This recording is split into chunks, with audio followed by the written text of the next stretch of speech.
शुक्लाम्बरधरं विष्णुं शशिवर्णं चतुर्भुजं प्रसन्नवदनं ध्यायेत् सर्वविघ्नोपशान्तये।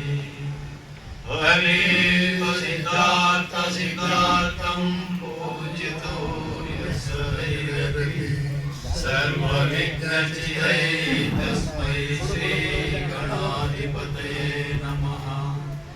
ओम गुरुब्रह्मा गुरुविष्णु गुरुदेवो महेश्वरः गुरु साक्षात् परब्रह्म तस्मै श्री गुरुवे नमः।